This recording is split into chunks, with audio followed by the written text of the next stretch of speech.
صلی علی محمد السلام علیک یا رسول اللہ.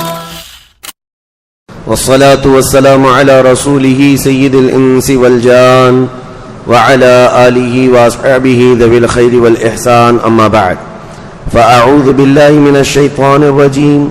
بسم الله الرحمن الرحيم.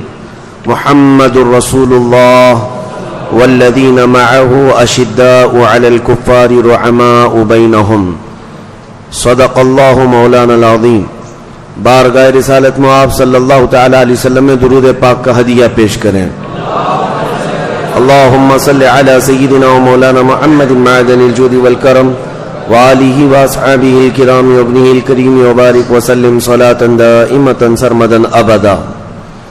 عزیزان گرامی وقار، تاریخ اسلام کی ابتدا کیسے ہوئی؟ حکومت اسلام، سلطنت اسلام اور اسلامی سیاست کا عروج و ارتقاء مدینہ طیبہ کی سرحدوں سے نکل کر پوری دنیا میں کیسے پھیلا، یہ تاریخ آپ کے سامنے میں رکھ رہا ہوں.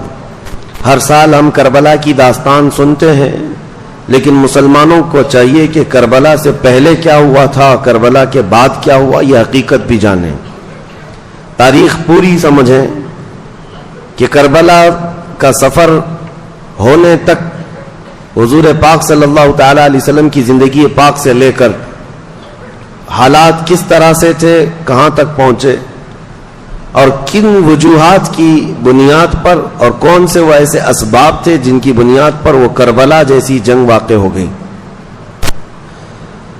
ظاہر سی بات ہے، کوئی ایک بڑا سبب ہوتا ہے، دو قوموں کے درمیان، دو جماعتوں کے درمیان اگر مڈبھیڑ ہو جائے تو کوئی سبب ہوتا ہے.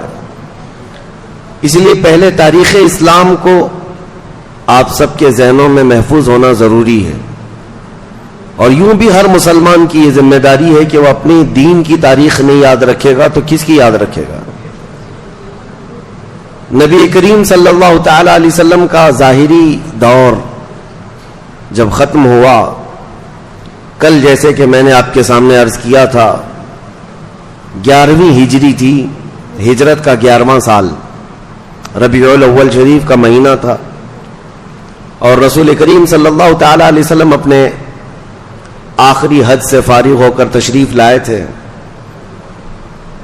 حجۃ الوداع جس کو کہا جاتا ہے، اور 13 ربیع الاول شریف کو میرے آقا صلی اللہ تعالی علیہ وسلم کی وفات ہوئی.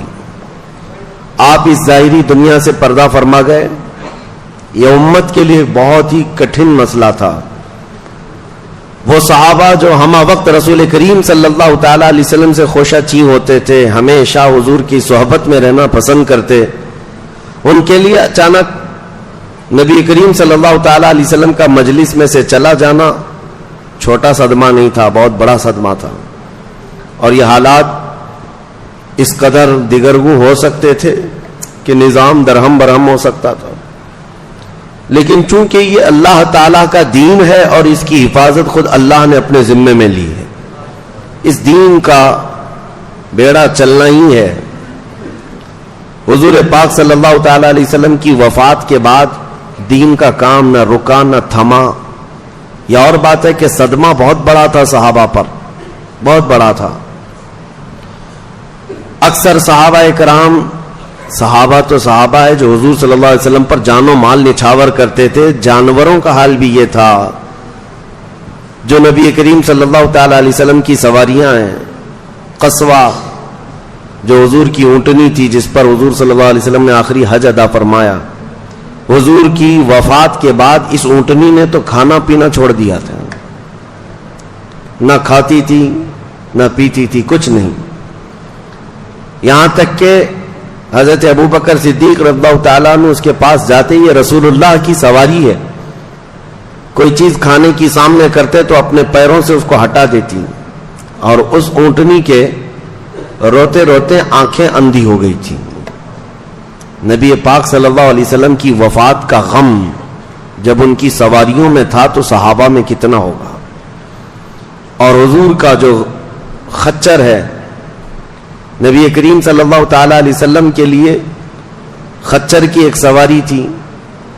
اس خچر کا حال یہ تھا کہ وہ مدینہ طیبہ کی گلیوں میں دیوانہ وار پروانہ وار گھومتا رہتا، اور یہاں تک کہ جس کنویں سے میرے آقا صلی اللہ تعالی علیہ وسلم کو آخری غسل دیا گیا تھا، بیر غرس، آج بھی وہ مدینے میں موجود ہے، اس کنویں میں اس خچر نے چھلانگ لگا دی اور وہاں موت کا شکار ہوا۔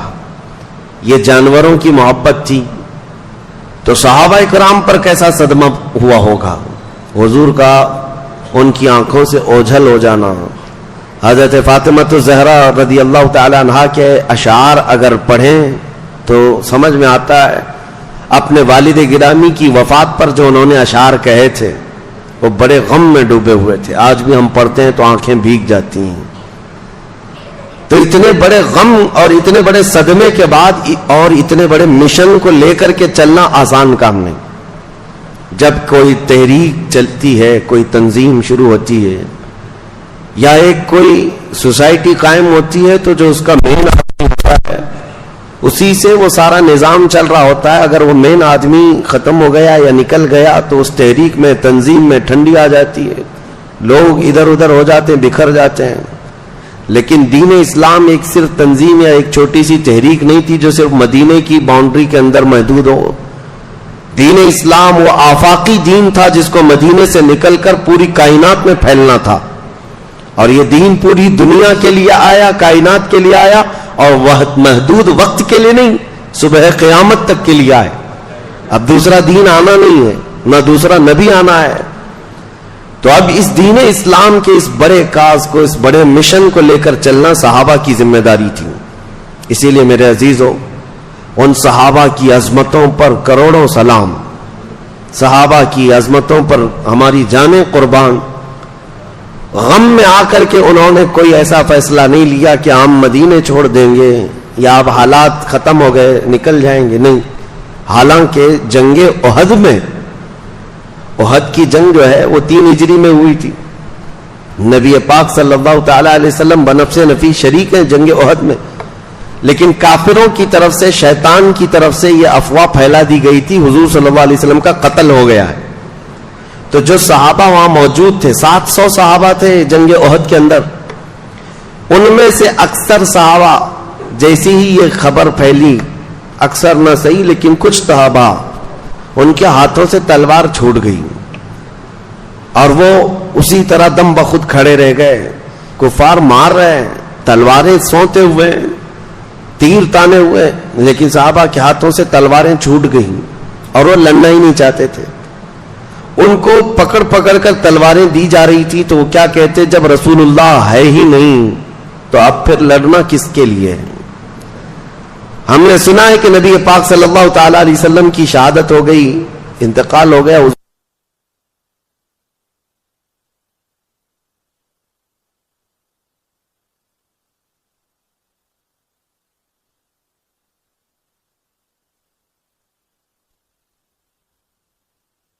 تعالی علیہ وسلم کا جسد پاک ان کی آنکھوں کے سامنے سے اٹھایا گیا اور قبر انور میں دفن کیا گیا۔ تو یہ آسان کام نہیں تھا اتنے بڑے غم کو برداشت کرنا اور اس کے بعد یہ پورے دین اسلام کے مشن کو لے کر چلنا۔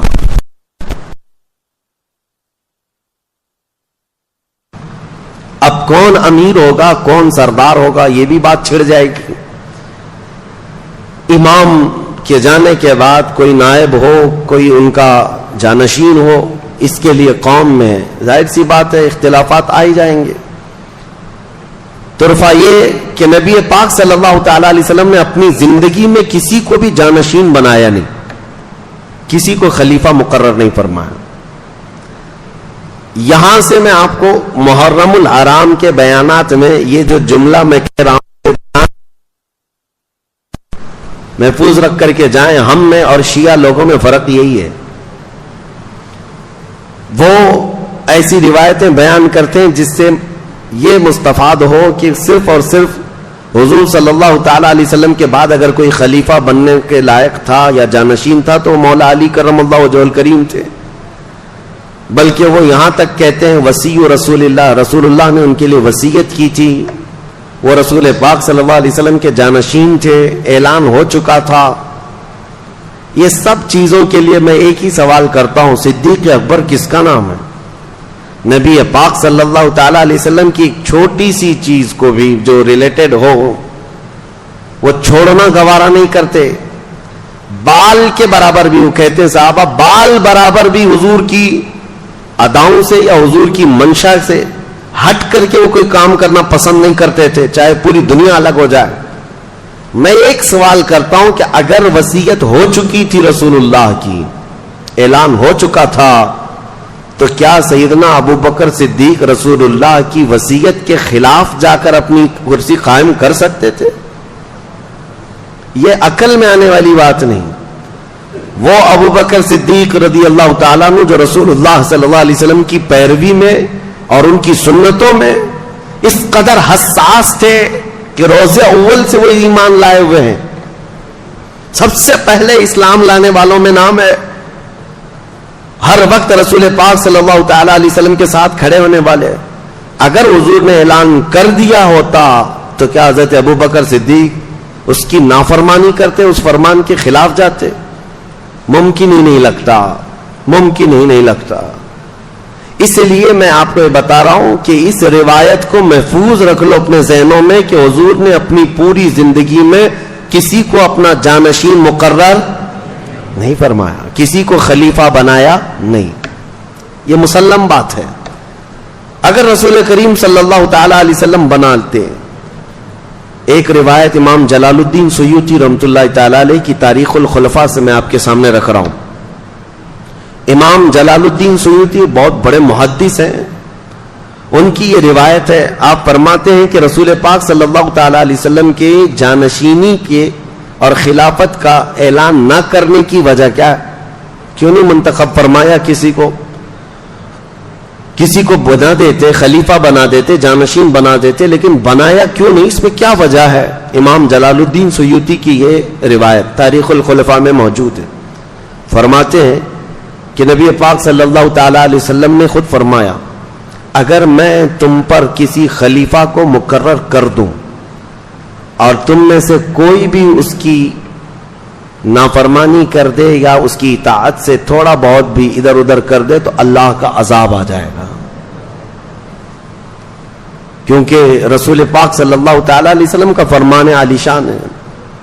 تو امام جلال الدین سیوطی رحمۃ اللہ علیہ یہ روایت فرماتے ہیں کہ حکمت اللہ بہتر جانے، دین اسلام کا یہ اتنا بڑا لہلہاتا ہوا باغیچہ جو 14 صدیوں سے آج تک ہم تک پہنچا ہوا ہے، اس کے پتوں کو، اس کے پھولوں کو، اس کے پھلوں کو کتنی مرتبہ لوگوں نے ظلم کے ہاتھوں سے مروڑ دیا، لیکن اس کی شاخیں آج بھی ہری بھری ہیں، آج بھی ہری بھری ہیں.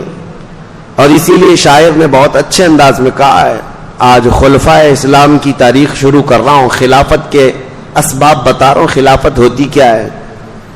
اس سے پہلے یہ شعر بہت ہی موضوع و مناسب ہے، اسلام تیری نبض نہ ڈوبے گی حشر تک، تیری رگوں میں رواں خون ہے 4 یار کا.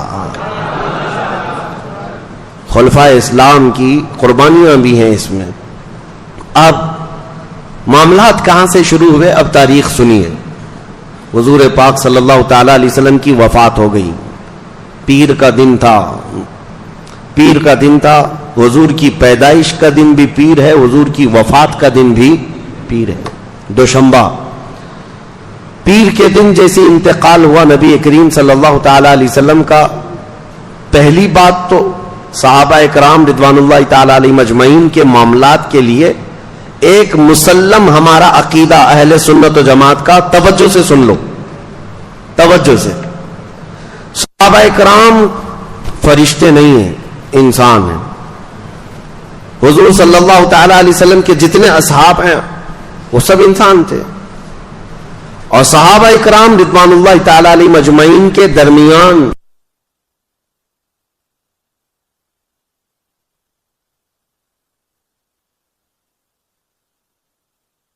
ذکر کرنا اور پھیلانا یہ حرام ہے، ناجائز ہے.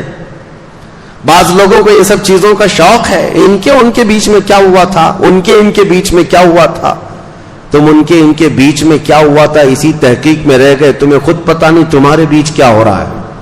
تمہارے ایمان کا اندازہ کرو.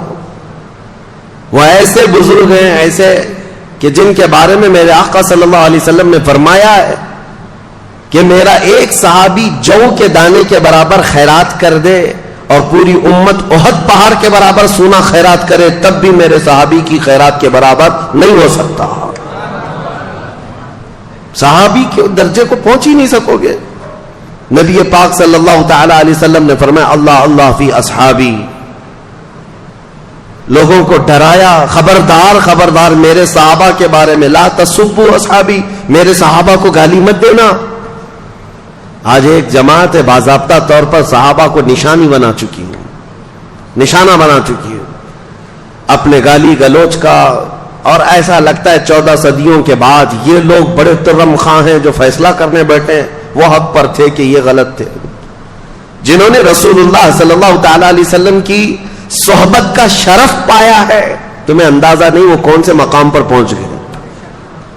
سیدنا عبد القادر جیلانی غوث الاعظم بغدادی رضی اللہ تعالیٰ عنہ کے متعلق یہ بات منسوب ہے. آپ نے فرمایا امت میں ہم اولیاء کی کیٹیگری جانتے ہیں نا، کوئی نجبہ ہیں، اقطاب ہیں، ابدال ہیں، اوتاد ہیں، اور پھر غوث ہیں، قطب ہیں. یہ ساری چیزیں غوث کا درجہ اولیاء میں بہت اونچا ہوتا ہے. لیکن وہ غوث خود فرماتے ہیں صحابی کے درجے کے متعلق، فرماتے ہیں رسول اللہ کے صحابہ جو جہاد میں جایا کرتے تھے گھوڑوں پر بیٹھ کر، ان گھوڑوں کے ٹاپ کے نیچے سے جو دھول اڑتی تھی غوث کا مقام وہاں تک بھی نہیں پہنچ سکتا. تم کہاں کمپیئر کرنے چل پڑے آج کے 2 ٹانگ کے جانور نبی پاک صلی اللہ تعالی علیہ وسلم کے صحابہ سے اپنے آپ کو کمپیئر کرنے لگے. علم تمہارے پاس زیادہ. اس لیے میں تنبیہ کے ساتھ کہتا ہوں اے سنیوں، یہ وقت ایسا آ چکا ہے جگہ جگہ سوشل میڈیا پر اور کچھ نوجوانوں کے درمیان یہ بحثیں چھڑنے لگ گئی ہیں صحابہ کے اختلافات کے بارے میں. مولا علی کرم اللہ وجہہ الکریم اور حضرت امیر معاویہ کے درمیان کیا جنگیں ہوئی تھی، کون سے اختلافات ہوئے تھے. حضرت خالد بن ولید رضی اللہ تعالیٰ، حضرت عمر فاروق رضی اللہ تعالیٰ، ان کے درمیان کیا معاملات ہو گئے تھے. حضرت عثمان ابن عفان رضی اللہ تعالیٰ اور دیگر صحابہ اکرام کے درمیان. یہ سب باتیں لوگوں کو بڑی ایسی لگتی ہیں دلچسپ ہیں. اس میں آج داخل ہوتے ہوتے نوجوان ایمان سے ہاتھ دھو بیٹھے ہیں. میں تو یہ کہتا ہوں وہ بہت بڑی چیزیں ہیں. تمہیں تو اپنے ماں باپ کے اختلاف میں بھی نہیں جانا چاہیے. تمہیں تو اتنا بھی حق نہیں ہے کہ تمہاری ماں اور تمہارے باپ آپس میں کسی بات پر اختلاف کر لیں تو بیٹا وہاں بیچ میں داخل ہو کر کے مزاحمت نہ کرے اور نہ ہی ان کے ان قصوں کو مزے لے لے کر کے سناتا رہے. تمہیں اتنا بھی حق نہیں ہونا چاہیے کیونکہ وہ بڑے ہیں. اب رہی بات صحابہ رسول اللہ کے، الصحابۃ کلھم عدول، سارے صحابہ رسول اللہ کے عادل ہیں. وَكُلًّا وَعَدَ اللَّهُ الْحُسْنَى، قرآن کی 27ویں پارے کی سورہ حدید کی آیت ہے. اللہ قرآن میں فرماتا ہے رسول کے سارے صحابہ سے اللہ نے وعدہ کر لیا ہے کہ ان کو جنت ملے گی. ان کے لیے وعدہ ہے اور انہی کے متعلق قرآن میں آیت نازل ہوئی رضی اللہ عنہم ورضوا عنہ، اللہ ان سے راضی ہوا اور وہ اللہ سے راضی ہوئے. 3 مرتبہ یہ آیت آئی قرآن پاک میں. اللہ تبارک و تعالیٰ ان سے راضی ہوا. تو میرے عزیزو، جن سے خود اللہ راضی ہے اور کلام پاک میں سند کے طور پر آیت آ گئی، ان صحابہ کے بارے میں تم بات کر سکتے ہو؟ اس لیے سب سے پہلے آج میری گفتگو شروع ہونے سے پہلے یہ اہل سنت و جماعت کا مسلم عقیدہ سمجھ کر کے چلو. صحابہ کے آپس کے معاملات اور اختلافات ہمارا موضوع سخن کبھی نہیں ہو سکتے، ہماری تقریر کا عنوان کبھی نہیں ہو سکتے. ہاں، تاریخ ہم بتاتے ہیں اور تاریخ بتانے کے بعد آپ کو ہمیشہ یہ بات محفوظ رکھنی چاہیے کہ وہ سب رسول اللہ کے صحبت یافتہ ہیں، حضور کے سچے غلاموں میں سے ہیں. اگر ان کے درمیان کوئی معاملات ہوئے بھی تھے تو ان کا مولا، ان کا آقا رسول کریم صلی اللہ تعالی علیہ وسلم ان کے ساتھ ہے اور رب العالمین ان کے ساتھ فیصلہ فرمانے والا ہے. نہ تم سزا دے سکتے ہو نہ جزا دے سکتے ہو. اب سنیے، باہمی اختلافات جو ہوتے ہیں نا، اختلاف کی دو قسمیں ہیں. میں اب بات آ گئی ہے تو آج یہ بات بھی عرض کر دوں, کیونکہ اختلافات کثرت سے ہیں, علماء میں بھی ہیں, بڑے بڑے طبقے میں اختلافات. اختلاف دو قسم کے, ایک اختلاف محمود ہے اور ایک اختلاف مذموم ہے. اختلاف محمود جو ہے اچھا ہے, اور اختلاف مذموم بہت برا ہے. محمود اچھے اختلاف کو کہتے ہیں. تو آپ سوچیں گے کیا بھلا اختلاف بھی کوئی اچھا ہوتا ہے؟ ہاں ہوتا ہے, کیونکہ یہ بھی موجود ہے کہ حضور صلی اللہ تعالی علیہ وسلم کی امت کے علماء کا اختلاف امت کے لیے رحمت ہے. اس پر باضابطہ کتاب ہے, موجود ہے. لیکن وہ اختلاف محمود, اس کے پورے شرائط ہیں. کیسے اختلاف ہوگا؟ مثال کے طور پر حق پہچاننے کے لیے, حق جاننے کے لیے دونوں بھاگ رہے ہیں, دونوں دوڑ رہے ہیں. اس کی ایک مثال میں آپ کو دے دوں. رسول پاک صلی اللہ تعالی علیہ وسلم نے صحابہ کی ایک جماعت کو, بنو قریظہ ایک محلہ تھا, ایک قبیلہ تھا مدینے سے باہر, کہا کہ تم جلدی سے نکلو, عصر تک وہاں پہنچ جانا, اور اتنی جلدی جاؤ کہ عصر کی نماز وہیں جا کے پڑھنا, مدینے سے نکل جاؤ. حضور نے بھیجا. اب یہ صحابہ کی ایک جماعتیں جا رہی ہے, چل رہے تھے. بیچ راستے میں عصر کا وقت اتنا ہو گیا کہ سورج ڈوبنے کے قریب آیا, لیکن یہ ابھی اپنی منزل نہیں پہنچے. تو اب صحابہ کی جماعت میں اختلاف. آدھے صحابہ یہ کہنے لگے ہم نماز یہاں پڑھ لیں گے, سورج ڈوب جائے گا, عصر قضا ہو جائے گی. حضور کے فرمانے کا مقصد یہ نہیں ہے کہ عصر چھوڑ کر کے جاؤ. حضور نے فرمایا تھا جلدی جاؤ. بعض دوسرے صحابہ نے کہا نہیں, حضور نے فرمایا بنو قریظہ میں جا کے عصر پڑھو, ہم وہیں جا کر کے پڑھیں گے چاہے سورج ڈوبے چاہے رہے. کہا رسول اللہ نے فرمایا ہے تو ہم وہی کریں گے. اختلاف ہوا نا, دونوں کے درمیان اختلاف. لیکن اس اختلاف کی وجہ سے ان دونوں نے آپس میں ایک دوسرے کو گالی گلوچ تو نہیں کیا, ایک دوسرے کے خاندان کو نہیں بولا. دونوں کی مرضی, دونوں کا مقصد حق کو پہچاننا, صحیح منزل تک پہنچنا, دونوں کی خواہش تھی, نیک خواہشات ہیں. اس میں اختلاف ہوا. بہرحال آدھے لوگوں نے نماز پڑھ لی, اور آدھے جو نماز نہیں پڑھے تھے وہ بنو قریظہ تک پہنچے, سورج ڈوب گیا, عصر قضا ہو گئی. اب یہ مسئلہ کون صحیح کون غلط آپ بتا سکتے ہو؟ یہ دونوں جماعتوں میں کس نے صحیح کیا کس نے غلط کیا؟ اٹکل پچھو مارو گے تو اپنے دماغ سے کچھ بھی بولو گے. ہاں نماز پڑھنے والے تو صحیح تھے, نماز چھوڑ دیا انہوں نے. میرے عزیزو, نماز انہوں نے اپنی طبیعت کی مان کر نہیں چھوڑا, حضور کے فرمان کو سمجھ کر. حضور نے فرمایا وہاں جا کر کے پڑھو, ان کا منشا یہی تھا. دونوں جماعتیں حق کی متلاشی تھیں, لیکن یہ مسئلہ رسول پاک کی حیات میں واقع ہوا تھا, ظاہری حیات میں, تو رکھ دیا گیا سامنے. اللہ کے حبیب صلی اللہ تعالی علیہ وسلم سے عرض کیا گیا, یا رسول اللہ صلی اللہ علیہ وسلم, دونوں جماعتوں میں ایسا اختلاف ہوا, آدھے لوگوں نے نماز پڑھ لی آدھے نے نہیں پڑھی, کیا ہے اس کا مسئلہ؟ حضور صلی اللہ تعالی علیہ وسلم نے کیا فرمایا؟ یہ میرے صحابہ کی دونوں جماعتیں حق پر ہیں, دونوں حق پر ہیں. یہاں سے پتہ چلا کہ حق کی تلاش میں نکلنے والا اختلاف وہ محمود ہوتا ہے.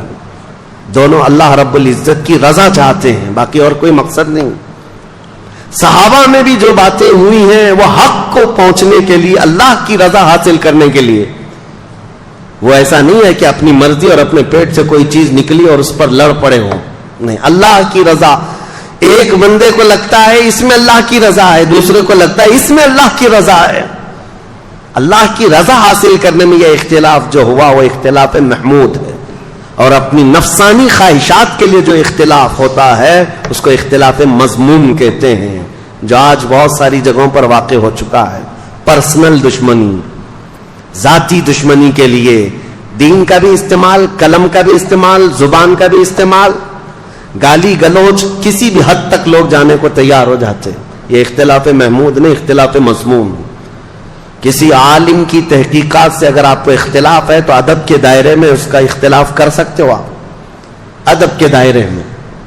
ایسے اختلافات کی بہت لمبی فہرست ہے, لیکن ابھی آج ہمارا وہ ٹاپک نہیں ہے. میں نے یہ بات کیوں شروع میں رکھی, وجہ یہ ہے کہ رسول پاک صلی اللہ تعالی علیہ وسلم کی وفات کے فوراً بعد ہی صحابہ میں آپس میں یہ باتوں میں اختلاف اس حد تک کا نہیں ہے کہ یہ ادھر الگ دھڑا ہو گیا، ایک دھڑا ادھر ہو گیا اور ایک دوسرے سے بات چیت نہیں کرتے، ایسا نہیں۔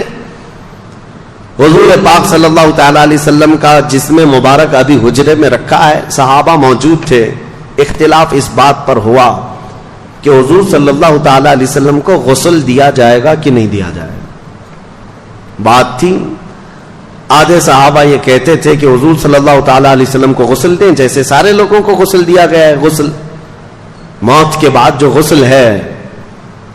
اب حضور صلی اللہ تعالی علیہ وسلم کے لباس پاک کو کوئی ہٹائے، حضور کے لباس کو کوئی ہٹائے اور کوئی دوسرا غسل دے، ان معاملات کو لے کر کے صحابہ حجرے میں کھڑے ہو کر کے آپس میں یہ باتیں کر رہے تھے۔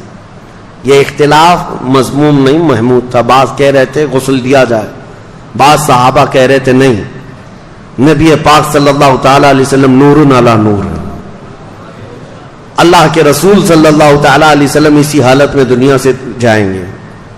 صحابہ میں یہ بات ابھی چل رہی تھی، حدیث شریف ہے، صحیح حدیث ہے بخاری کی بھی، کہ اچانک وہ حجرے میں جتنے کھڑے صحابہ تھے، چھوٹا حجرہ تھا، بہت سارے لوگ اندر آ نہیں سکتے تھے، جتنے صحابہ کھڑے تھے وہ کہتے ہیں ہم کو غنودگی طاری ہوئی، نیند آ گئی، آنکھیں جھپکی اور سب کے سب وہاں پر اونگنے لگ گئے۔ تھوڑی دیر جھپکی آئی، پھر آنکھیں کھلی تو دیکھتے حضور کو غسل دیا ہوا ہے، نبی پاک صلی اللہ تعالی علیہ وسلم غسل شدہ ہیں، پانی کے قطرات ٹپک رہے ہیں، مسئلہ حل ہو گیا، اب لڑنا کسی بات پر نہیں تھا۔ دوسرا اختلاف اس بات پر ہوا کہ نبی پاک صلی اللہ تعالی علیہ وسلم کو کہاں دفن کیا جائے۔ بعض صحابہ کہتے تھے مکہ میں لے جائیں، ان کا آبائی وطن ہے، بعض کہتے 30,000 کے قریب انبیاء اکرام بیت المقدس کے آس پاس دفن ہیں، حضور صلی اللہ تعالی علیہ وسلم کے بھائی ہیں سارے انبیاء، وہاں لے جا کر کے دفن کریں، اور بعض صحابہ کہتے نہیں ہم مدینے سے باہر نہ لے جائیں۔ یہ اختلاف تھا، تین جماعتیں تھیں۔ پھر سیدنا ابو بکر صدیق رضی اللہ تعالیٰ عنہ سے یہ حدیث آپ نے سنائی کہ میرے آقا صلی اللہ تعالیٰ علیہ وسلم نے اپنی زندگی میں فرمایا تھا اللہ کے ہر نبی کو وہیں دفن کیا جاتا ہے جس جگہ ان کی روح قبض کی جاتی ہے۔ مسئلہ حل ہو گیا۔ ہاں، فرمایا کہ حضور صلی اللہ تعالیٰ علیہ وسلم کی روح پاک یہاں قبض کی گئی حضرت عائشہ کے مکان میں، تو اب یہیں دفن ہوں گے۔ اس بات کا بھی خلاصہ ہوا۔ اب ان کے بعد حضور اکرم صلی اللہ تعالیٰ علیہ وسلم کی تدفین کے بعد نماز جنازہ کے بارے میں بہت سارے لوگ پوچھتے ہیں حضور کی جنازے کی نماز کیسے ہوئی۔ وہ ایک ساتھ جمع غفیر کے نماز ادا نہیں کی گئی تھی، بلکہ حضور صلی اللہ تعالی علیہ وسلم کے جسم پاک کو حجرے میں ہی رکھا گیا تھا، اور صحابہ کی ایک ایک جماعت آتی تھی، نماز پڑھتی تھی اور چلے جاتے تھے۔ بلکہ یہ اس نماز جنازہ کے بارے میں بھی صحابہ میں باتیں ہوئی کہ کون پڑھے گا، کون پڑھائے گا، کس طرح سے۔ اب اس میں پھر حضور کی ہی ایک روایت حدیث صحابہ نے سنائی کہ اللہ کے نبی نے فرمایا کہ تم سب کے سب میرے حجرے سے باہر چلے جانا۔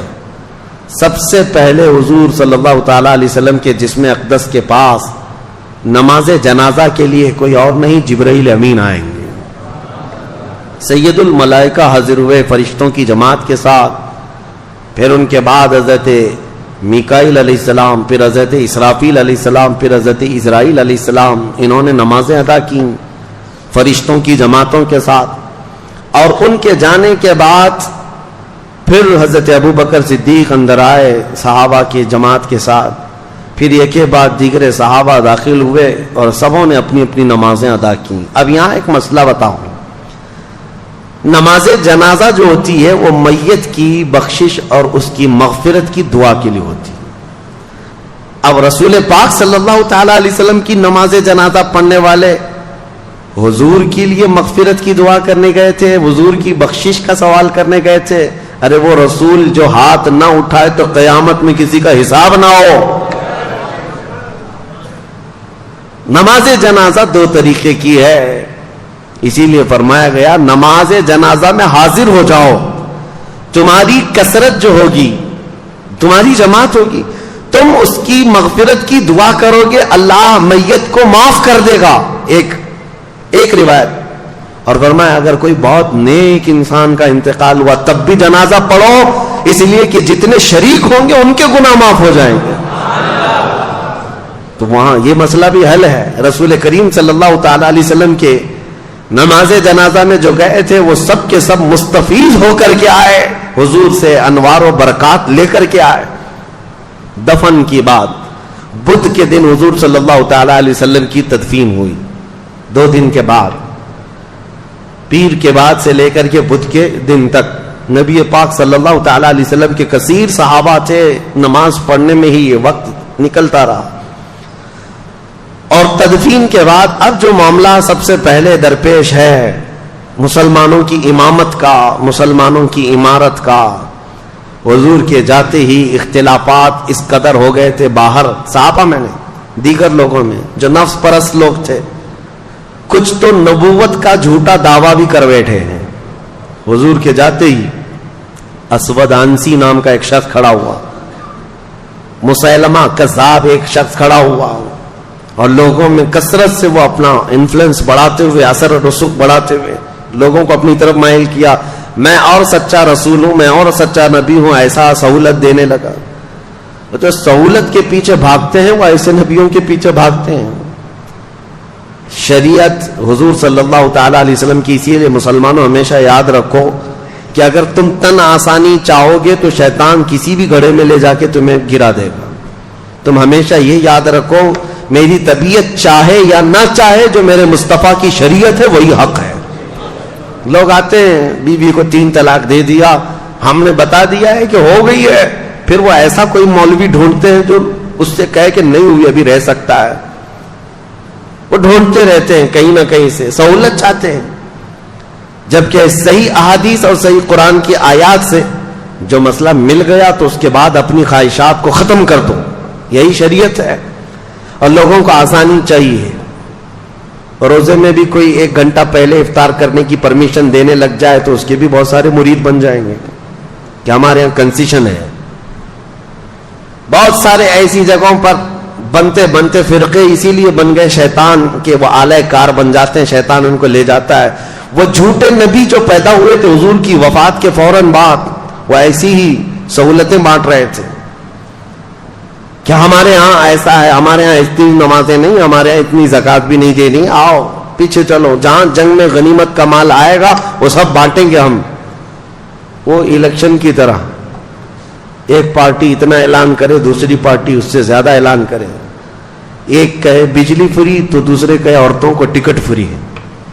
یہ لوگوں کو بہلانے اور پھسلانے کے جو ترغیبی انعامات ہوتے ہیں. میرے عزیزو ایک بات یاد رکھنا، شریعت مصطفیٰ صلی اللہ تعالی علیہ وسلم میں اگر کوئی اس طرح کی چیزیں لائے تو اس کو نکال کر پھینک دینا.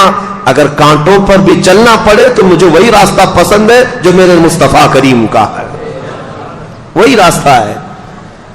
اب حضور اکرم صلی اللہ تعالی علیہ وسلم کی تدفین کے بعد جو سب سے اہم معاملہ تھا وہ امامت کا تھا، خلافت کا تھا. اب کون امیر ہوگا، کون امام ہوگا مسلمانوں کا.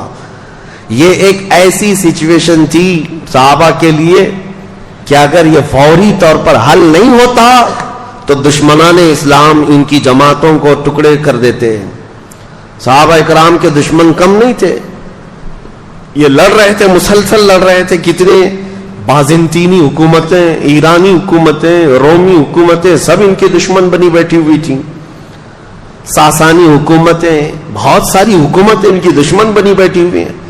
اگر ایسے میں ان کا کوئی امیر نہیں ہوتا، اگر کوئی ان کا خلیفہ نہیں، اگر امام نہیں ہوتا تو پھر دوسری حکومتوں کو مدینے پر چڑھائی کرنے میں ذرا برابر وقت نہیں لگتا. اور پھر پلس ہوا کیا ہے، کچھ تو لوگ مرتد ہو رہے تھے. مرتد کہتے ہیں اسلام کو چھوڑ کر پھر جانا. کچھ لوگ زکوٰۃ کے منکر بن گئے، کہا ہم زکوٰۃ نہیں دیں گے، اور رسول اللہ کے زمانے میں دیتے تھے اب نہیں دیں گے. وہ پھر گئے، مرتد ہو گئے.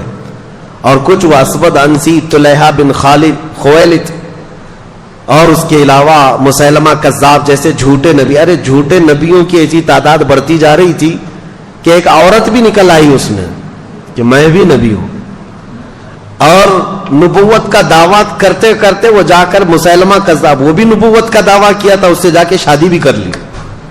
ایک ہی گھر میں دو جھوٹے, شوہر بھی اور بیوی بھی, اور یہ کذاب دجال. جو بھی حضور کے بعد نبوت کا دعویٰ کرتا ہے اس کو دجال کہا گیا ہے. سب سے بڑا جھوٹا دنیا کا, سب سے بڑا جھوٹا اس کو دجال کہتے ہیں.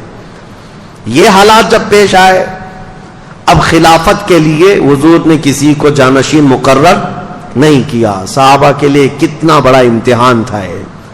تو جو انصار صحابہ تھے مدینے کے, انصار صحابہ میں میٹنگ شروع ہو گئی.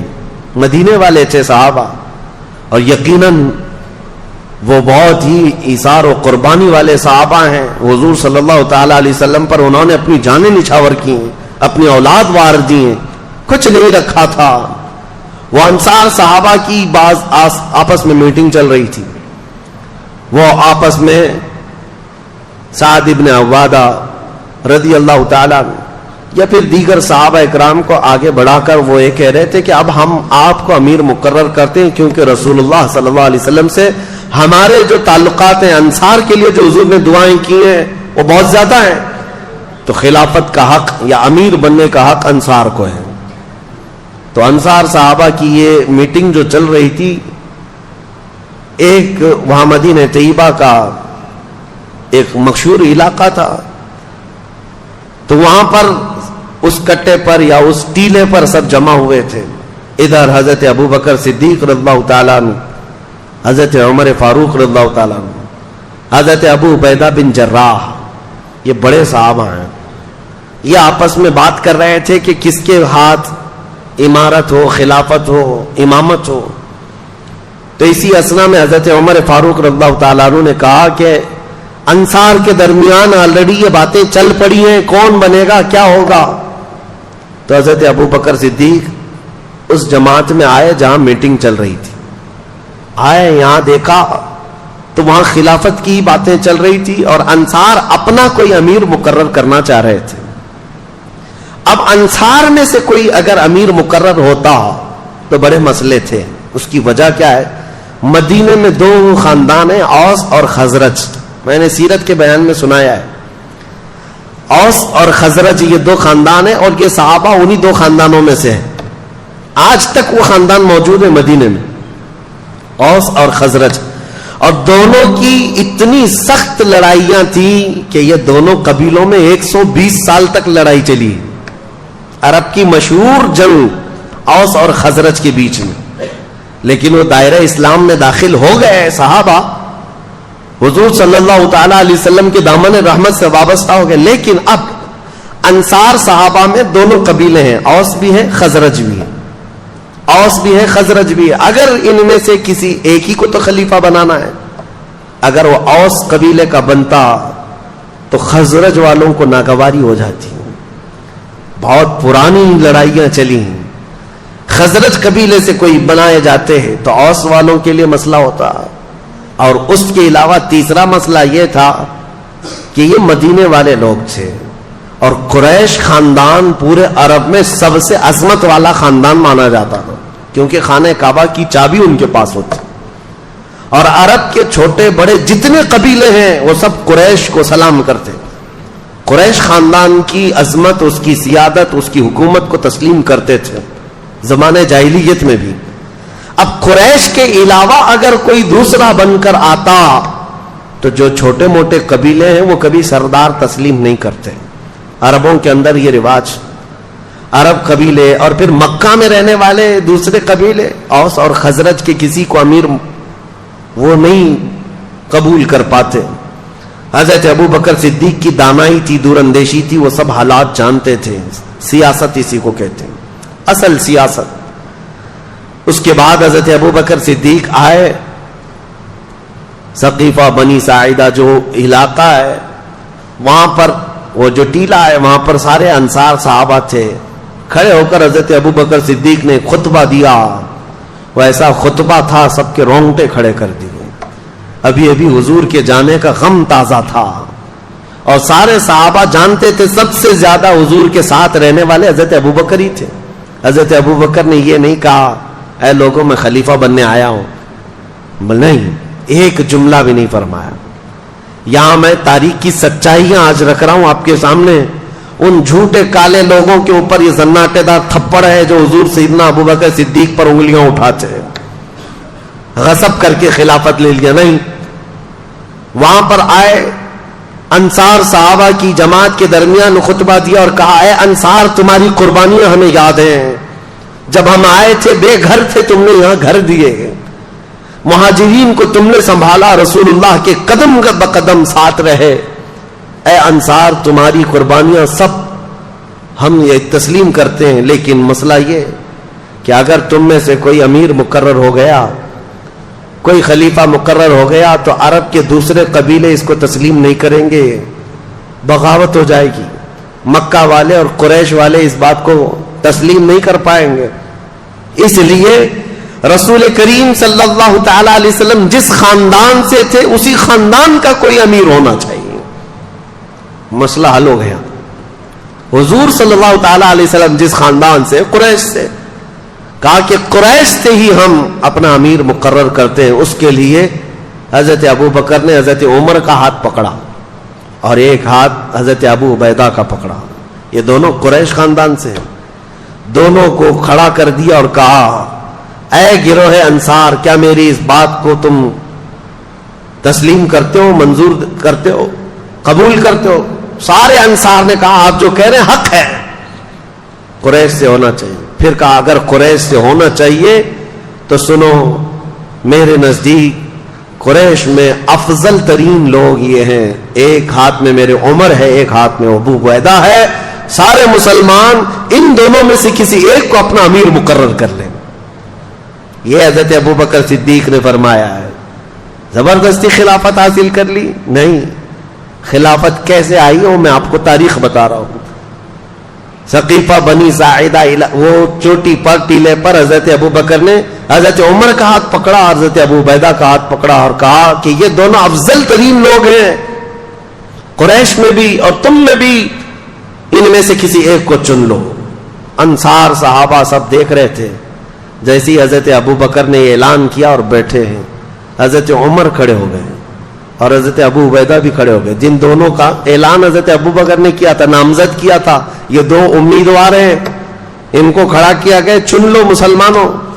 تو یہ دونوں پہلے کھڑے ہوئے اور سارے گروہ انصار اور مہاجرین جتنے تھے مدینے میں سب کو مخاطب کر کے حضرت عمر کہتے ہیں اے رسول اللہ کے تمام اصحاب سنو, حضرت ابوبکر نے میرے نام کا تمہارے سامنے اعلان کیا, تمہارے چننے کے لیے تم سب گواہ ہو جاؤ. اللہ کو گواہ مانتے ہوئے میں ابوبکر کے ہاتھ پر بیعت کرتا ہوں. میں نے ان سے افضل رسول اللہ کی زندگی میں کسی کو نہیں دیکھا.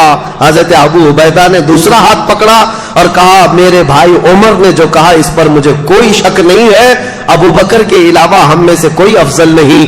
اس لیے کہ رسول اللہ صلی اللہ تعالی علیہ وسلم اپنی علالت کے درمیان, اپنی بیماری کے دوران 17 مرتبہ ابوبکر صدیق کو مصلی امامت پر بڑھایا تھا. انہوں نے کہا رسول اللہ نے ہمارے دین کے لیے جو امام پسند کیا ہے وہ ہماری دنیا کا بھی امام ہوگا. یہ خلافت شروع ہوئی. یہاں پر معاملات یہ ہیں کہ حضرت ابوبکر صدیق رضی اللہ تعالیٰ عنہ کے ہاتھ پر جیسی ہی دونوں اصحاب نے بیعت کیا, سارے انصار جماعت در جماعت آئے اور سبوں نے بیعت کرنا شروع کر دیا اور سبوں نے اعلان کیا کہ یہ اللہ تعالیٰ کا انتخاب ہے. ان میں سے کسی کو بھی اختلاف نہیں ہوا حضرت ابوبکر کے نام پر, کسی کو نہیں. اب ایک چیز بتائی جاتی ہے حضرت مولا علی کرم اللہ وجہہ الکریم کے متعلق کہ حضرت علی رضی اللہ تعالیٰ عنہ اس مجلس میں نہیں تھے. یہ جو خلافت کا سلسلہ چل رہا تھا صحابہ کے اتفاق رائے سے یہ چنا ہوا ہے, سب کی اتفاق رائے سے. اس میں مولا علی کرم اللہ وجہہ الکریم حاضر نہیں تھے. تو اب یہاں پر بہت سارے لوگ یہ کہتے ہیں کہ حضرت علی کو اختلاف تھا اس لیے وہ حاضر نہیں تھے اور وہ ان کو خلیفہ مانتے ہی نہیں تھے. اور بڑھ کر کے شیعہ حضرات تو یہ کہتے ہیں حضرت علی تقیہ کرتے تھے. تقیہ کا مطلب کیا ہے؟ حالات سے اصل چیز کو دل میں چھپا کر کے رہنا. یعنی حاکم اگر سخت ہے تو کچھ باتیں اپنے دل میں چھپا کر کے اس کی مرضی کے مطابق کام کرتے رہنا, اس کو تقیہ کہتے ہیں. یہ کرتے ہوں گے مولا علی کے بارے میں تم سوچتے ہو؟ حیدر کرار جس کی شمشیر کا کوئی جواب نہ ہو, وہ دل میں چھپا کر کے کوئی بات عمل کرے گا؟ ہرگز نہیں. ہم اس بات کو تسلیم نہیں کرتے. ہاں اب ہم یہ بتا سکتے ہیں کہ حضرت علی کرم اللہ وجہہ الکریم خود روایت میں آپ کو بتاؤں. حضرت علی رضی اللہ تعالیٰ عنہ کی روایت کیا ہے خلافت کے معاملات میں. یہ معاملات ہوئے تقریباً 6 مہینے گزر گئے. حضرت علی رضی اللہ تعالیٰ عنہ خود حاضر ہوئے. حضرت ابو بکر صدیق رضی اللہ تعالیٰ عنہ کے ہاتھ میں ہاتھ رکھ کر کے آپ نے بیعت کیا. اب سنیے حضرت علی کیوں نہیں بیعت کیے, 6 مہینے کیوں گزرے؟ ہر ایک کے کچھ نہ کچھ اسباب ہوتے ہیں, وجوہات ہوتے ہیں. یہ مسئلہ میں اور آپ کیوں پوچھیں کہ حضرت علی کیوں نہیں آئے تھے؟ میرے اور آپ کے پوچھنے سے بہتر تو یہ ہے کہ حضرت ابو بکر صدیق خود ہی پوچھ چکے ان سے کہ علی اتنے دن کیوں نہیں آئے. مسئلہ اب صاف ہو جائے گا. جن کا معاملہ ہے وہ خود ہی سوال کر چکے ہیں. سنو, حضرت علی کرم اللہ وجہہ الکریم, آپ سے کسی نے کہا کیا آپ ابو بکر سے اپنے آپ کو افضل کہتے ہیں؟ کیا آپ اس خلافت کے اپنے آپ کو حقدار سمجھتے ہیں جس کی وجہ سے آپ نے بیعت نہیں کی؟ سیدنا مولا علی کرم اللہ وجہہ الکریم نے فرمایا ایسی کوئی بات نہیں. میں نے یہ عہد کر لیا تھا دل میں کہ جب تک جو وحی نازل ہو رہی تھی قرآن پاک, حضرت ابو بکر صدیق کی خلافت کا ایک اہم کام میں آپ کو بتاؤں. اہم کام, آپ جامع القرآن ہیں. قرآن پہلے پتوں پر لکھا ہوا تھا, چمڑوں پر لکھا ہوا تھا, پتھروں پر لکھا ہوا تھا, کیونکہ 23 سال تک قرآن اترتا رہا اور سب صحابہ کے پاس الگ الگ جگہ پر تھا. یہ حضرت ابو بکر صدیق کے زمانے خلافت میں قرآن کو جمع کرنے کا کام شروع ہوا, اور حضرت ابو بکر صدیق نے اپنی خلافت کے زمانے میں قرآن کو جو جگہ جگہ ادھر ادھر تھا سب کو جمع کر لیا. اب سنو, یہ حضرت ابو بکر صدیق کی خلافت کا اہم کارنامہ ہے. اب یہ بات میں کیوں کہہ رہا ہوں؟ اس لیے کہ حضرت علی نے فرمایا, عرض کی, سنو, حضرت ابو بکر صدیق نے جب یہ کہا تو آپ نے فرمایا میں نے یہ قسم لے لی تھی, میں نے یہ عہد کر لیا تھا کہ جب تک اللہ کا کلام قرآن ایک جگہ جمع نہ ہو جائے میں کسی کے ہاتھ پر بیعت نہیں کروں گا. مقصد اس کے علاوہ اور کچھ نہیں تھا, لیکن بہت سارے کھٹملوں کو پتہ نہیں کیا کیا چیزیں مل جاتی ہیں. اس لیے نہیں کیا تھا, اس لیے نہیں کیا تھا, اختلافات ہوئے تھے, فلاں ہوئے تھے, نعوذ باللہ. اصل وجہ یہ حضرت علی کرم اللہ وجہہ الکریم, امام جلال الدین سیوطی نے بھی اس روایت کو بیان کیا, اور تاریخ الخلفاء میں آپ نے اس چیز کو صاف بیان فرمایا کہ حضرت علی رضی اللہ تعالیٰ عنہ جب آپ کی وفات ہوئی تھی, شہادت ہوئی ہے کوفہ میں, اس وقت بھی آپ سے کہا گیا تھا کہ آپ اپنا جانشین کسی کو مقرر کریں گے, کسی کو خلیفہ بنائیں گے. تب بھی مولا کائنات علی مرتضیٰ رضی اللہ تعالیٰ عنہ نے یہ فرمایا تھا کہ جب رسول اللہ نے اپنے بعد کسی کو جانشین مقرر نہیں کیا تو میں کسی کو کیسے کروں. یہ اس بات کی علامت ہے کہ سیدنا علی کرم اللہ وجہہ الکریم حضرت ابو بکر صدیق کی خلافت پر متفق رہے, اور ان کی خلافت میں, ان کی امامت میں نمازیں بھی ہوتی رہیں. دیکھیں, میں سب سے پہلے کہہ رہا ہوں کہ سنیوں کا مجمع ہے, اختلافات صحابہ کو ذکر کرنا بھی نہیں چاہیے. اس سے تمہارا لینا دینا کیا ہے؟ تم میاں یہ پوچھو نماز میں فرض کتنے, واجبات کتنے, نماز کی مکروہات یا فاسد ہونے کے طریقے کیا کیا ہیں, روزہ, زکوٰۃ, یہ تم اپنی ضروریات دین کو پوچھو. تم یہاں بہت بڑے تاریخ دان بن کر کے فیصل بھی بن جاتے ہو ساتھ میں کہ نہیں وہ ایسے نہیں تھے, یہ صحیح نہیں تھے, وہ نہیں صحیح تھے. اٹکل پچو مار رہے ہیں 1400 سال کے بعد پیدا ہو کر کے. سوشل میڈیا کا دور ہے, ہم نے بہت سارے ایسے برساتی محققوں کو دیکھا ہے. ہاں, محقق تحقیق کرنے والے, ریسرچ اسکالر, تو یہ برساتی مینڈکوں کی طرح ہے. یہ نئے نئے آئے اور انہوں نے ریفرنس اور لوگوں کے سامنے نمبرنگ کے ساتھ کچھ باتیں رکھ کر کے لوگوں کو یوں ورغلایا ہے کہ اصل یہ بات ہے، تم کو لوگ یہ پٹی پڑھا رہے ہیں۔ میرے عزیزو، یہ دین اسلام ہے، پٹی پڑھانے سے چلنے والا ہے نہیں۔ دین اسلام اپنی حقانیت کی بنیاد پر صبح قیامت تک چلے گا، صبح قیامت تک چلے گا۔ بعض تو ایسے جاہل آئے ہوئے ہیں محققین کے نام پر جو علماء سے تمہیں برگشتہ کر رہے ہیں، دور کر رہے ہیں۔ سارے علماء سے دور ہو جاؤ۔ علماء ممبروں پر بیٹھ کر کے جھوٹی باتیں کہتے ہیں، تو نوجوان طبقہ آج کا، کالجز کا، یونیورسٹیز کا، وہ اکثر علماء کے بارے میں بدگمانی کرتے چلے گئے۔ امام غزالی رحمۃ اللہ تعالی علیہ کی یہ بات میں تمہیں یاد دلا دوں، اللہ تبارک و تعالی جب کسی کو گمراہ کر کے ذلیل موت دینا چاہے تو سب سے پہلے اس کو علماء کی گستاخی میں لگاتا ہے۔ وہ بندہ وہاں سے شروعات کرتا ہے اور اس کے بعد وہ بدگمانی اس کی بڑھتی چلی جاتی ہے علماء کے بارے میں، مدارس اسلامیہ کے بارے میں، کہ مولوی لوگ ایسے ہی ہوتے ہیں۔ تمہیں پتہ ہے کہ دین کہاں سے کہاں تک آیا؟ تم کو الف با جو پڑھنا آتا ہے آج، یا اگر علماء نہ ہوتے ان کے وسیلے کے بغیر تم کہاں سے دین سیکھتے؟ میرے عزیزوں، انٹرنیٹ پر سارا قرآن ہے، پڑھنے کے طریقے سب کچھ موجود ہے، لیکن کوئی تو پڑھا رہا ہوگا نا انٹرنیٹ پر بھی۔ بے واسطے خدا کچھ عطا کرے ایسا نہیں ہے۔ اس لیے یہ تمام چینی گوئیوں سے اپنے آپ کو باز رکھو، اور دین جو ہے ڈاکٹروں سے، انجینئروں سے، وکیلوں سے اب سیکھنے لگ گئے لوگ، علماء کو چھوڑ کر کے۔ اسی وجہ سے گمراہی کے دروازے کھلتے چلے گئے، اور عام نوجوان کو دیکھو تو یہ فرق کرنے بیٹھا ہے۔ کوئی آ کر کے سوال کرتا ہے، سرکار غریب نواز افضل تھے کہ غوث پاک افضل تھے؟ تجھے کیا فرق پڑتا ہے؟ ان کی افضلیت کے متعلق، ان کے مقامات اور مراتب کے متعلق وہ صرف اس بات کے لیے سوال کر رہا ہے کہ دونوں میں سے کسی ایک کا درجہ گھٹا کر کے سوچے، کسی ایک کا درجہ گھٹا کر کے بتائے۔ اللہ نے دو آنکھیں دی ہیں، دونوں کا مقام برابر ہے، دونوں آنکھیں تمہاری برابر کی دیکھتی ہیں۔ کبھی تو آج تک تم یہ نہیں باتیں کرتے۔ بہرحال جن کے مقامات اور جن کی فضیلتیں بیان ہوئی ہیں وہ ہم بیان کریں گے، لیکن یہ کمپیریزن میں اس طرح کسی کو گھٹا کر بیان کرنا جائز نہیں۔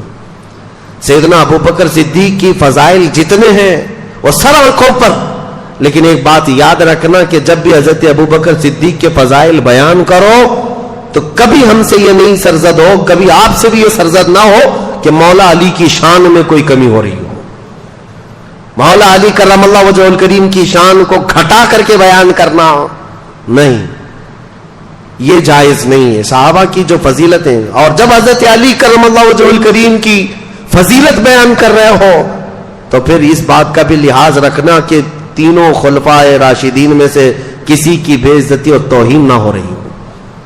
اسی کا نام اہل سنت و جماعت ہے، جو یہ تمام بیچ کے راستے کو لے کر کے چلتے۔ اہل سنت کا ہے بیڑا پار اصحاب حضور، نجم ہے اور ناؤ ہے اطرت رسول اللہ کی۔ ہم صحابہ کی بھی افضلیت کے قائل ہیں اور اہل بیت کے ادب کے بھی ہم قائل ہیں۔ ہم دونوں میں سے کسی کو بھی ٹرول نہیں کرتے، کسی کی مذمت نہیں کرتے، یا کسی کی تنقیص یا ادنا سی گستاخی نہیں کرتے ہیں۔ ایک جماعت ہے وہابیوں کی جو اہل بیت کی گستاخ ہو جاتی ہے، وہ ان کے اندر۔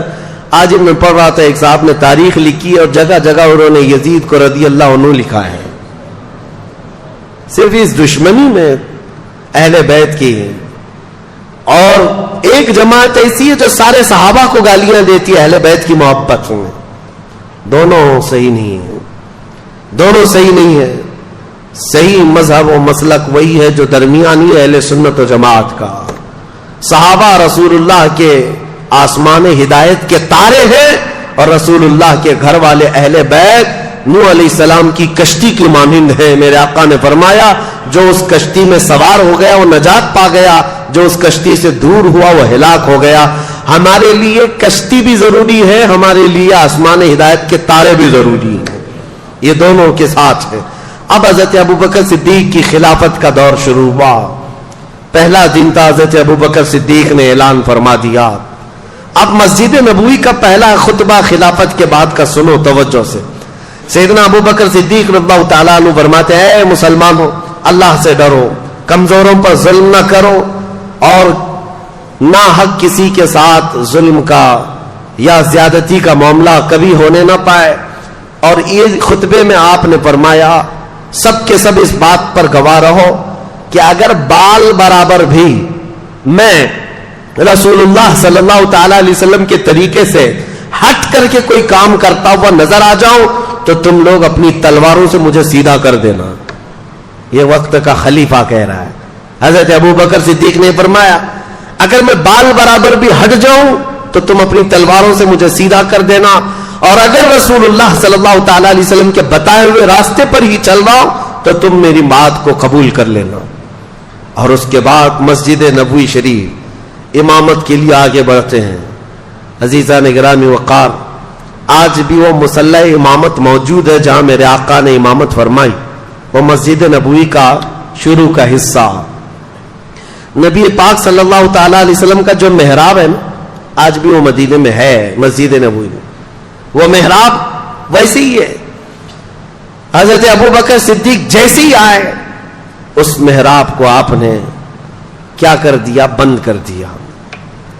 جہاں رسول کریم صلی اللہ علیہ وسلم، جیسے یہ محراب ہے، اس محراب کو بند کر کے آپ نے دیوار چندی، ایک دیوار بنائی اور پیچھے آ گئے مصلی لے کر، پیچھے کی طرف آ گئے. لوگوں نے کہا وہ رسول اللہ کا محراب، رسول کریم صلی اللہ تعالی علیہ وسلم کا محراب ہے، آپ نے وہاں پر دیوار لگا دی اور آپ پیچھے مصلی لے کر کے آ گئے. اللہ اکبر، کمال عشق دیکھو. کہتے ہیں میں نہیں چاہتا کہ جہاں رسول اللہ کے قدم ہو میرے قدم ہو، بلکہ میں نے مصلی پیچھے اس لیے ہٹا لیا کہ جب میں سجدے میں جاؤں تو میرا سر وہاں ہو جہاں رسول اللہ کے قدم تھے. بخدا خدا کا یہی ہے ڈر، نہیں اور کوئی مفر مکر، جو وہاں سے ہو یہیں آ کے ہو، جو یہاں نہیں تو وہاں نہیں. اعلیٰ حضرت نے جو فرمایا، حضرت ابوبکر صدیق نے کہا کہ میرا سر وہاں لگے جہاں رسول اللہ کے قدم لگتے تھے، کیونکہ حضور پیچھے کھڑے ہوتے اور پیشانی حضور کی محراب کے اندر ہوتی. آپ نے وہ پیشانی کی جگہ حضور جہاں سجدہ کرتے تھے اس کو بند کر دیا، اس لیے کہ کبھی کسی اور کا پیر وہاں نہ پڑنے پائے جہاں رسول اللہ کی پیشانی لگی. یہ خلافت کا دور شروع ہوا تو آپ نے اعلان فرمایا اے لوگوں، صدیق اکبر رضی اللہ تعالیٰ عنہ فرماتے ہیں کہ اے لوگوں دیکھو مدینہ طیبہ میں آج جو حالات پیدا ہو چکے ہیں ان سب کے لیے فوری طور پر کوئی تدبیر اختیار کرنا ضروری ہے. کیا کیا حالات تھے، چیلنجز میں آپ کے سامنے رکھتا ہوں، آپ خود محسوس کر لیں گے کتنا ڈیفیکلٹ تھا ڈیسیزن لینا. زکوٰۃ کے منکرین پیدا ہو گئے، وہ بھی سینکڑوں کی تعداد میں، کہتے ہیں زکوٰۃ ہم نہیں دیں گے.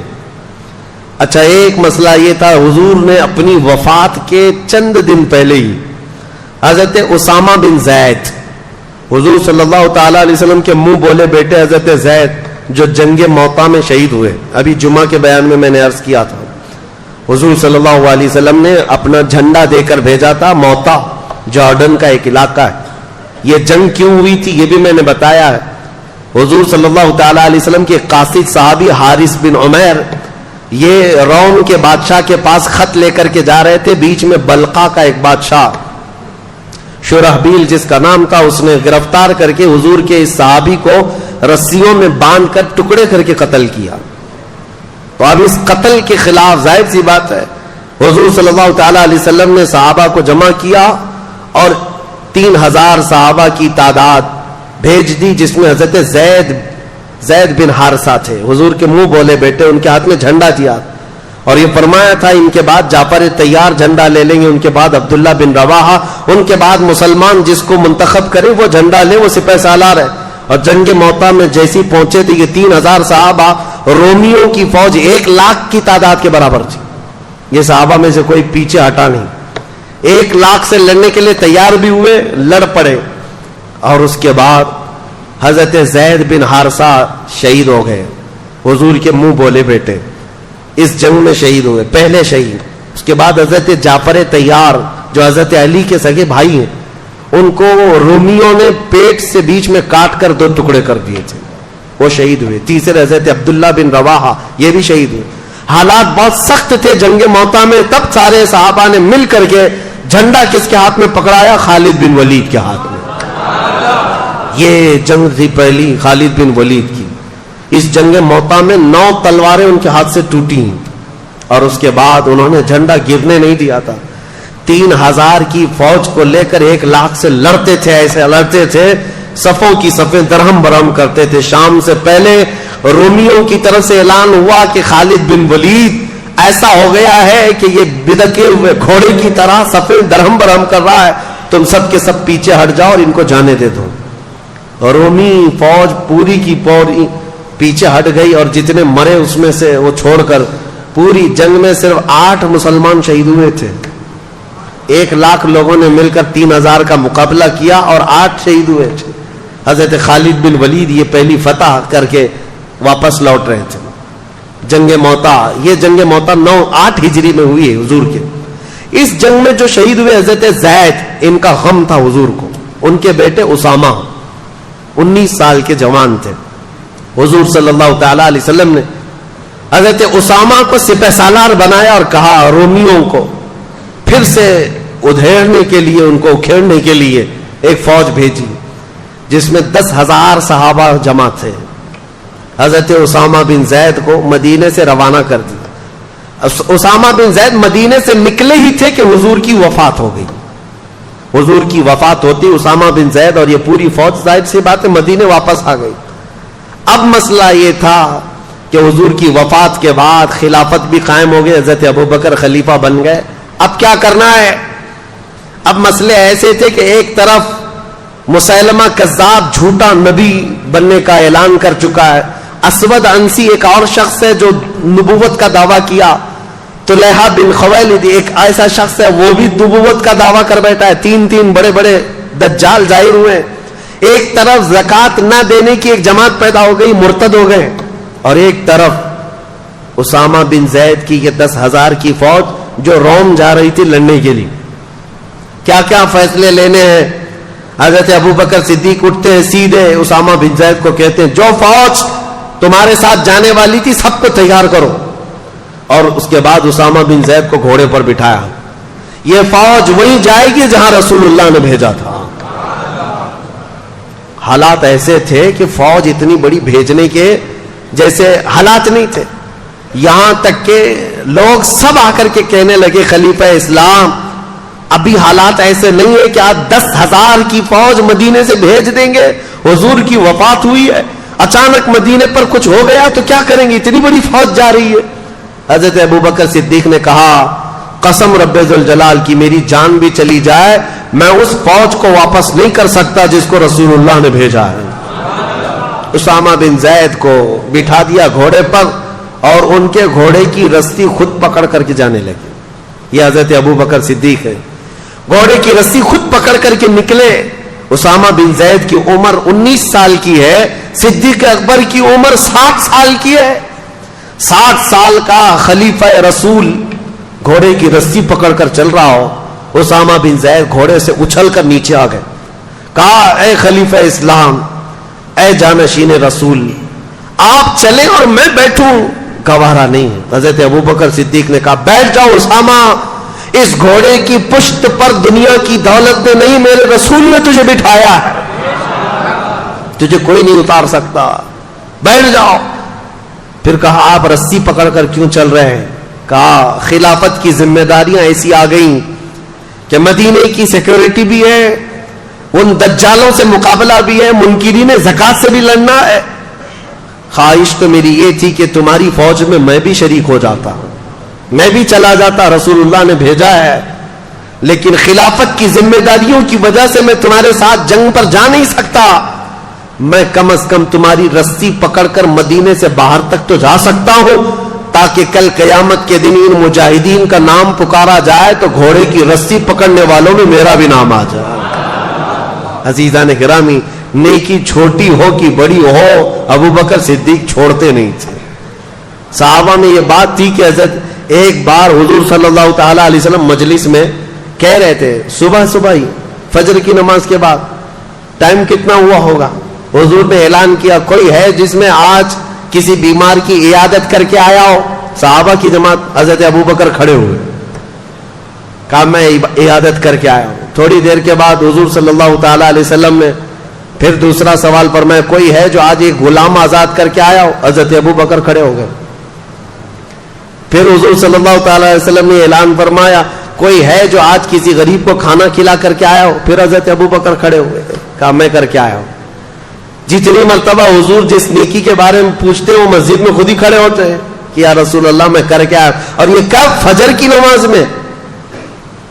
بعد میں رسول کریم صلی اللہ تعالی علیہ وسلم نے یہ اعلان فرمایا اس مجلس میں کہ گروہ صحابہ سنو، جنت کے 8 دروازے ہیں، مسلمان الگ الگ دروازوں سے جنت میں جا رہے ہوں گے، لیکن جنت کا ہر دروازہ ابوبکر کو اپنی طرف پکار رہا ہوگا، ہر دروازہ اپنی طرف پکار رہا ہوگا کہ تم اس میں سے آ جاؤ، تم اس میں سے آ جاؤ۔ ابوبکر صدیق کی نیکیاں، وہ چھوٹی نیکی بھی چھوڑتے نہیں تھے۔ اسامہ بن زید کو روانہ کیا۔ اب ذہن حاضر رکھو، آپ سچویشن کیسی ہے میں خود پڑھ کر کے حیران ہوں۔ اس کے بعد حضرت خالد بن ولید کو بلایا، حضرت شرحبیل حسنہ ایک اور صحابی ہیں، ان کو بلایا، اور تقریباً اس میں بھی 2000 یا 3000 صحابہ کو جمع کیا اور کہا جاؤ اس مسیلمہ کذاب کا مقابلہ کرنا ہے جو جھوٹا نبی بنا ہوا ہے۔ یہ گئے جھوٹے نبی کے مقابلے کے لیے جب گئے تھے لوگ، اس وقت حضرت خالد بن ولید اپنی ایک چھوٹی سی جماعت لے کر کے الگ اسود انسی اور طلحہ بن خویلد جو 2 اور جھوٹے نبی تھے، کہا میں ان کا کام پہلے کر کے آتا ہوں۔ حضرت خالد بن ولید گئے، ان کے مقابل میں کون کھڑا ہوتا؟ اسود انسی کو، طلحہ بن خویلد کے جتنے ہواری مواری تھے سب کو مار ڈالا، اور وہ ڈر کے مارے جھوٹا نبی ملک شام بھاگ گیا، اور روایت میں ہے کہ بعد میں مسلمان بھی ہو گیا، چھوڑ دیا۔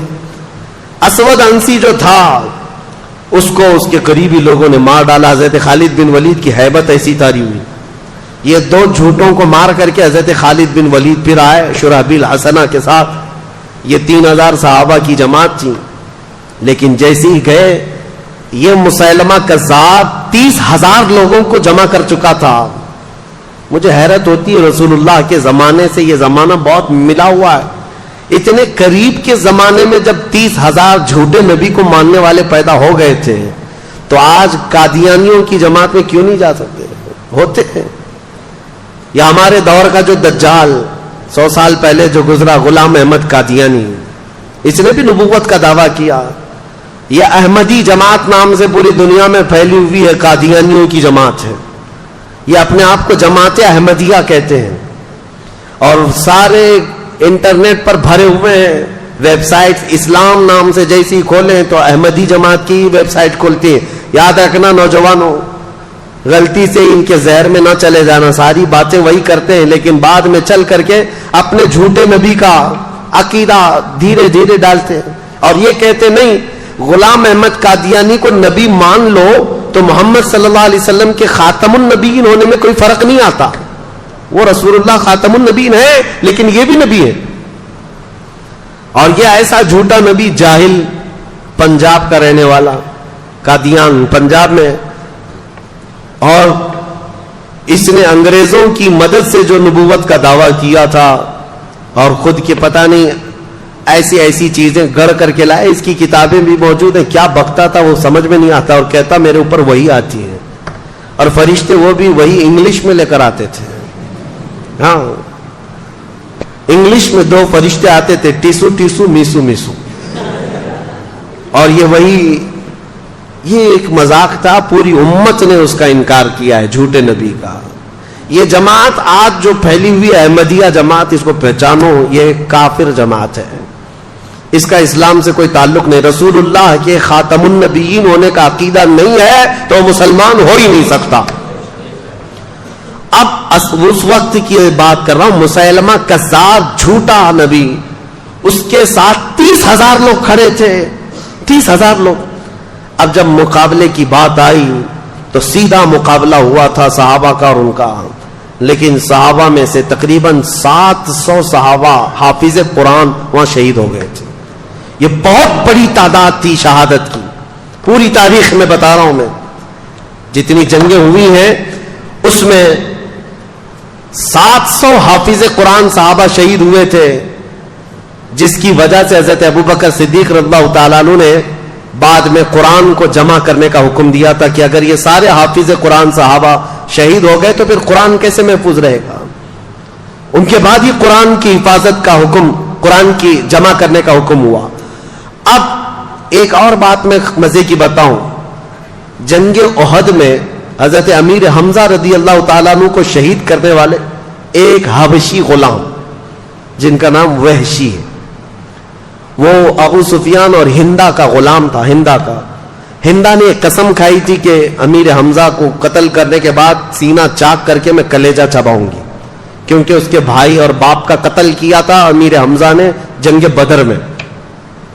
تو امیر حمزہ کو قتل کرنے والا وحشی, نام ہی وحشی تھا لیکن کالے قسم کے حبشی, امیر حمزہ کو نیزہ مار کر کے شہید کیا تھا. بہت تیر انداز, ایسا نشانہ لگانے میں ماہر, ایسا نشانہ کہ بہت دور سے اگر وہ ایک باریک سی چیز کو بھی رکھ دیا جائے تو اپنے نیزے سے نشانے پر لگا دیتے.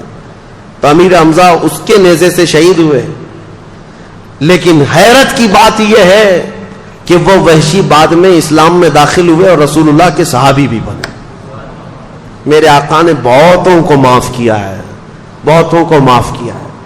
لیکن یہ وحشی, اب ہم انہیں حضرت وحشی کہتے ہیں, ہمیشہ اس غم میں رہتے تھے کہ میں نے رسول اللہ کے چچا کو قتل کیا ہے. رسول اللہ کے قریبی چچا اور سپہ سالار اسلام بطل جلیل اللہ کے شیر کو میں نے قتل کیا. اپنے آپ میں وہ غمگین رہتے تھے کہ میں نے کیسے کو قتل کیا, اس کا کفارہ انہیں ادا کرنا تھا. پھر جیسے ہی حضرت خالد بن ولید کا یہ لشکر نکلا تھا مسیلمہ کذاب کو مارنے کے لیے, اور جنگ بہت سخت ہو گئی تھی, 700 صحابہ شہید ہو گئے تھے, اس وقت جانتے ہیں سب سے اہم کردار ادا کیا تھا یہ حضرت وحشی نے. نشانہ باز کی ضرورت تھی. مسیلمہ کذاب چھپ چھپ کر کے بیٹھتا تھا, اس کے اطراف لوگوں کی بھیڑ ہوتی, چھپتا تھا.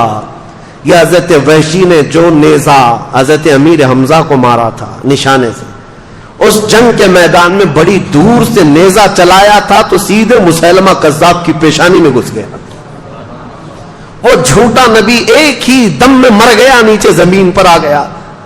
وہ حضرت وحشی کہتے تھے میں نے یہ کفارہ ادا کر لیا, زمانے جاہلیت میں میں نے ایک بطل جلیل کو قتل کر دیا تھا, زمانے اسلام میں دنیا کا سب سے بڑا دجال جھوٹا نبی تھا, اس کو میں نے قتل کیا. یہ جنگ صرف کر لیا حضرت ابوبکر صدیق نے.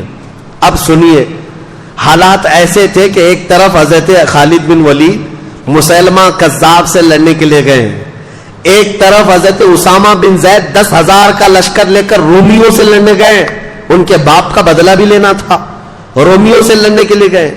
اور تیسری طرف زکات کے منکرین جو تھے وہ کہہ رہے تھے ہم زکات نہیں دیں گے. حضرت ابوبکر صدیق سارے صحابہ جو موجود تھے, اکثر تو جا چکے 2 جنگوں میں بلکہ کئی جنگوں میں, خود حضرت ابوبکر موجود ہیں اور کچھ صحابہ تھے, کہا کہ اٹھو وہ زکات کے جو منکرین ہیں ان سے ہم جا کر لڑیں گے. حضرت عمر نے کہا کیا پورا مدینہ خالی کر دو گے آپ, خلافت پہ ابھی آئے بیٹھے ہیں اور آنن فانن آپ ساری لڑائیاں ادھر بھی ادھر بھی وہ بھی یہ بھی, یہ زکات کے جو منکرین ہیں ان کو بعد میں نپٹ لیں گے. صدیق اکبر نے کیا کہا جانتے ہو, اے عمر اسلام سے پہلے جو تمہارے اندر شدت تھی, جو جلال تھا, وہ کہاں چلا گیا؟ دین اور ایمان کے متعلق تمہارا غضب ٹھنڈا کیوں ہو گیا؟ اور پھر کہتے ہیں سارے مدینے والے آ کر مجھے روک دے کہ منکرین زکات سے لڑنا نہیں چاہیے. کہتے ہیں قسم خدا کی وہ ایک بکری کا بچہ بھی جو زکات میں پہلے دیتے تھے, اگر وہ بھی ان لوگوں نے دبا کر کے رکھ لیا تو یہ ابو بکر ان سے لڑتا رہے گا چاہے مدینے والوں کے چھیتڑے اڑ جائیں. کیوں اس کو ہلکے میں نہیں لیتے تھے. کہا آج انہوں نے زکات کا انکار کیا, کل نمازوں کا انکار کریں گے, اس کے بعد پھر وہ دین اسلام کی بنیادوں کو ہلا دیں گے. یہ ہوتی ہے خلافت کی اہم ذمہ داری کو سمجھنا. برائی جب شروع ہو تو اس کے ناکے پر ہی روک لگا دینا چاہیے. یہ نہیں کہ بڑھنے کے بعد دیکھیں گے مقابلہ کر کے روک لیں گے، نہیں. حضرت ابوبکر صدیق نے منکرین زکات سے لڑنے کے لیے بھی صحابہ کو بھیج دیا، اور یہ تینوں محاذ پر گئے ہوئے صحابہ کوئی بھی ناکام واپس نہیں لوٹا، کوئی ناکام نہیں لوٹا. حضرت اسامہ بن زید کی عمر تو 19 سال کی تھی، رومیوں کے دانت کھٹے کر کے ان کو کھدیڑ کر کے واپس تشریف لائے. خالد بن ولید اسود انسی کو بھی مار دیا، طلحہ خویلد کا فتنہ بھی ختم کیا، مسیلمہ کذاب جھوٹے نبی کو بھی مار دیا. سات فتنے ختم کر کے حضرت خالد بن ولید وہاں سے لوٹ رہے تھے. اور یہ منکرین زکات کے لیے جو صحابہ گئے تھے وہ سارے منکرین زکات جو زکات دینے سے انکار کر رہے تھے ایسے ڈر گئے کہ سچی توبہ کیا اور ساری زکاتیں لا کر مدینے میں جمع کر دیا. یہ سارے فتنے ایک ساتھ ختم کیے تھے سیدنا ابوبکر صدیق رضی اللہ تعالی. خلافت، سیاست اور حکومت. اس کے بعد کیا آپ کب سوتے تھے، کب جاگتے تھے اور کب یہ سارے کام کرتے تھے؟ ایک صحابی حضرت مسنہ، ابھی یہ سب واپس آئے نہیں ہیں. سنو، اسامہ بن زید آئے نہیں، خالد بن ولید آئے نہیں، زکات کے منکرین آئے نہیں. ایک صحابی عراق سے آئے، عراق کے رہنے والے حضرت مسنہ رضی اللہ تعالی. یہ خود مسلمان تھے اور ان کا خاندان عیسائی تھا. یہ آئے اور کہا، اے خلیفہ اسلام، عراق کے لوگ، ملک شام کے لوگ، ایران کی حکومت تھی اس وقت، میں نے تاریخ میں پہلے ہی بتایا، پرشین امپائر، فارس کے لوگ، یہ مسلمان، یہ عربوں سے اتنا شدید چڑھتے تھے. اب سنیے، عرب کی اور ایران کی جنگ آج کی نہیں ہے، یہ بہت پرانی ہے. آج بھی ان لوگوں کی لڑائیاں چلیں. ایرانی عربوں کو نہیں مانتے، عرب ایرانیوں کو نہیں مانتے. یہ بہت پرانی ان کی شقاوت ہے، آپس میں دشمنی ہے.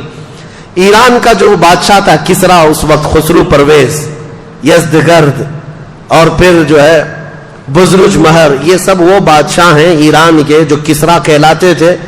یہ کوئی عرب آدمی ان کے ہاں نظر آتا تو اس کے کندھے کاٹ دیتے تھے. عربوں سے اتنی نفرت کرتے تھے، اور عرب لوگ بھی ان سے نفرت کرتے تھے، ایرانیوں کو برداشت نہیں کرتے تھے. کبھی کبھار ایرانی جو ہے حکومت کرتے کرتے یمن تک آ گئے، حجاز مدینے تک بھی آ گئے تھے. عرب لوگوں کی ان کے ساتھ جنگیں چلتی ہی رہی ہیں. اب جب اسلام آیا اور اس کا رعب و دبدبہ قائم ہوا تو جانتے ہیں رسول اللہ کا خط لے کر کے ایک صحابی گئے تھے خسرو پرویز بادشاہ کے پاس. اس نے رسول اللہ کا خط پھاڑ کر پھینک دیا تھا.